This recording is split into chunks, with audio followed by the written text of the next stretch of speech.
बिस्मिल्लाहिर रहमानिर रहीम। हे समस्त जगतबासी, आज आमी आपनादेर सामने जे आलोचनाटी निये हाजिर हलाम से आलोचनाटी हबे मूलत स्वप्नेर व्याख्या। এই স্বপ্নের ব্যাখ্যাগুলো যদি আমরা সঠিক মতো করতে পারি এবং সেই ব্যাখ্যাগুলো করে যখন আমরা চলতে পারি, ইনশাআল্লাহ আমাদের সামনের জীবনের খবরটা জেনে নেব। যেমন সামনের জীবন বলতে কি, মানুষ দুনিয়াতে চলতে গেলেও সামনে বোঝায়, আবার মৃত্যুর পরেও কিন্তু সামনে আরেকটা পরকাল আছে, সেখানেও কিন্তু আমাদের অনেক ইঙ্গিত আল্লাহ করেন যে তোমরা মৃত্যুর পরে তোমাদের স্থান কোথায় হবে, জান্নাত না জাহান্নাম, কোথায়, সেই জিনিসগুলো কিন্তু আল্লাহ ইঙ্গিত করে।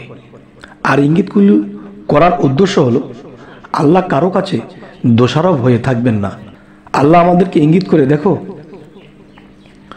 তুমি যেভাবে চলছো, যেভাবে কর্মকাণ্ড করছো, এতে তোমার স্থান হবে জাহান্নাম, এবং তুমি যে ভালো কাজ করছো তোমার জন্য জান্নাত। এই জিনিসগুলো কিন্তু ইঙ্গিত দুনিয়া থেকেই স্বপ্নের মাধ্যমে আল্লাহ দিয়ে থাকে। তো এখন আমরা অবশ্যই যদি জানতে পারি যে আমাদের পরীক্ষার ফলাফল ভালো হচ্ছে, তাহলে আরও আগ্রহ সৃষ্টি হবে, আরও ভালো করার চেষ্টা করব। আর যখন জানবো জাহান্নামের দিকে রওনা দিয়েছি, তাহলে রাস্তা মোড় কেটে আমরা আবার জান্নাতের দিকে রওনা দিত।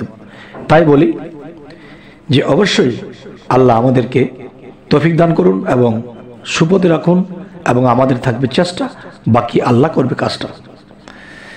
তাই বলবো, স্বপ্নের মাধ্যমে আল্লাহ অনেক কিছু সুন্দরভাবে আমাদেরকে বুঝিয়েছেন। তবে আজকের কিছু বিষয় অবশ্যই খেয়াল করে শুনবেন। যদি কোনো ব্যক্তি স্বপ্নে জাহান্নামে প্রবেশ করতে দেখে, তবে সে ফাহেসা বা কবিরা গুনাহে লিপ্ত হবে, যাতে সে শাস্তির যোগ্য হবে। কেউ বলেন সে বিচারক নিযুক্ত হবে।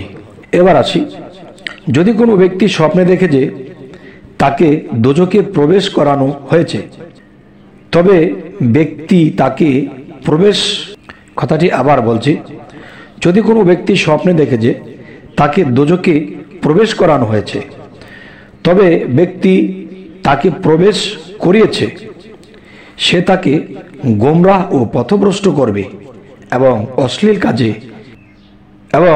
অশ্লীল কাজে উদ্যুক্ত করবেন।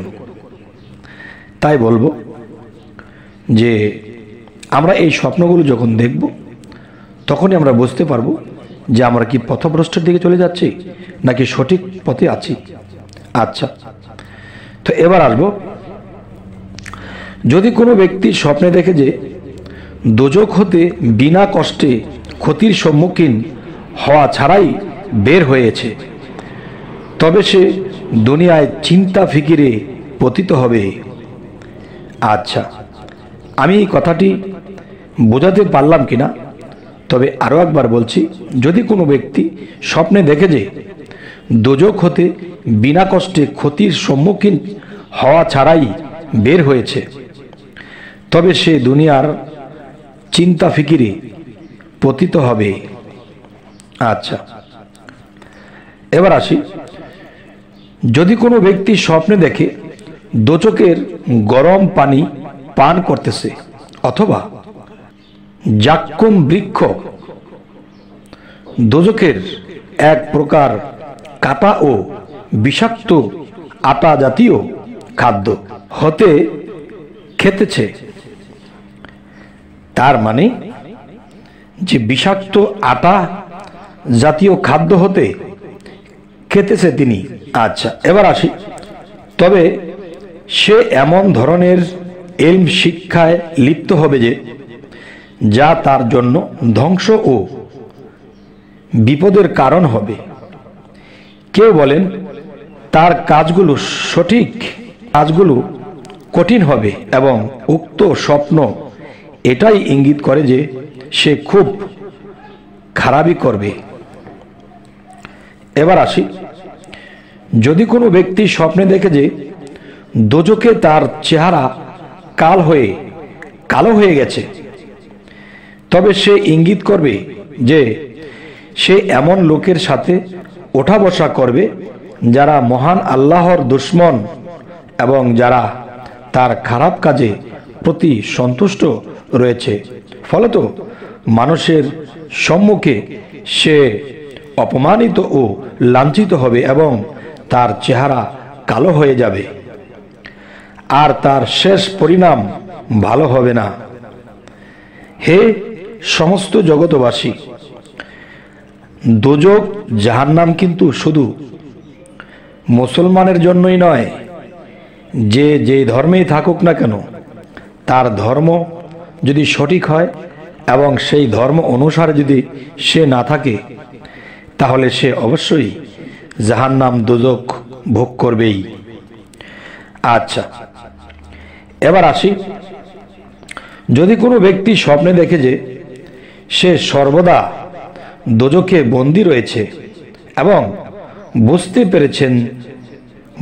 পেরেছে না, কথাটি আমি আবার বলছি, যদি কোনো ব্যক্তি স্বপ্নে দেখে যে সে সর্বদা দোজকে বন্দী রয়েছে এবং বুঝতে পারতেছে না কখন সেখানে প্রবেশ করেছে, তবে সে দুনিয়াতে সর্বদা ফকির, চিন্তিত, বঞ্চিত থাকবে এবং নামাজ, রোজা ও সমস্ত ইবাদত বন্দিগি পরিত্যাগ করবে। এবার আসি, যদি কোনো ব্যক্তি স্বপ্ন দেখে যে সে কয়লা বা অগ্নিকুণ্ড লিঙ্গের উপর দিয়ে অতিক্রম করতেছে, তবে সে ইচ্ছাকৃতভাবে মজলিস মাহফিলে মানুষের সার মারিয়ে চলবে।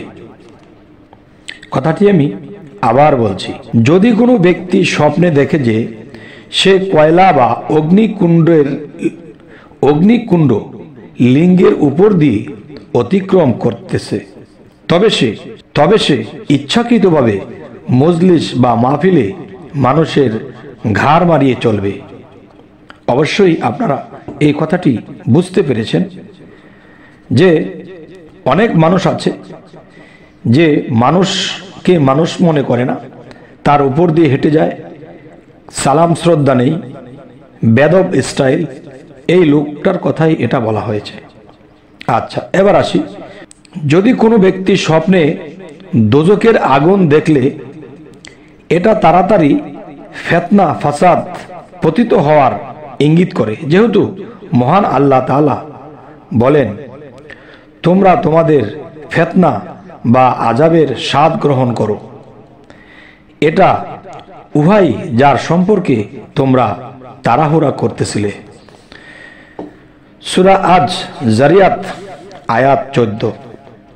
আচ্ছা, এবার আসি, যদি কোনো ব্যক্তি স্বপ্নে দেখে যে তলোয়ার উত্তোলন করে দোজকে প্রবেশ করছে, তবে সে ফাহেসা এবং অশ্লীল কথাবার্তা বলবে। এবার আসি, যদি কোনো ব্যক্তি স্বপ্ন দেখে যে হাসতে হাসতে দোজকে প্রবেশ করতেছে, তবে সে পাপাচারে লিপ্ত হবে এবং দুনিয়ার নিয়ামতের প্রতি খুশি থাকবে। হে সমস্ত জগৎবাসী, আমাদের এই পৃথিবীতে আমরা যে চলছি, আল্লাহ আমাদেরকে যে পৃথিবীতে পাঠিয়েছেন, কিছু কিছু জায়গাতে পাওয়া যায় যে দুনিয়ার ধন সম্পদ যাকে দিয়ে আল্লাহ ডুবিয়ে রেখেছে, এই দুনিয়াটা তার জন্য একটা বেহেশতখানা, শান্তিময়। কিন্তু আবার এটাও বলেছে, যারা আমার খোঁজ কখনো পাবে না, আমাকে যারা কখনো জানবে না, চিনবে না, তাদেরকে আমি টাকার পাহাড় দিয়ে রেখেছি, তারা কখনো আমার খবরও পাবে না। তাই দুনিয়ার ধন সম্পদ আখিরাতের ময়লা, আর এই ময়লার জন্যে আমরা কত কিছু করি। যাই হোক, হে সমস্ত জগতবাসী, আমাদের এই চ্যানেলের আলোচনা যদি আপনাদের ভালো লাগে তো অবশ্যই সাবস্ক্রাইব করে নিন, পরবর্তীতে যেন ভালো আলোচনা নিয়ে হাজির হতে পারি। সকলেই ভালো থাকবেন। আল্লাহ হাফিজ।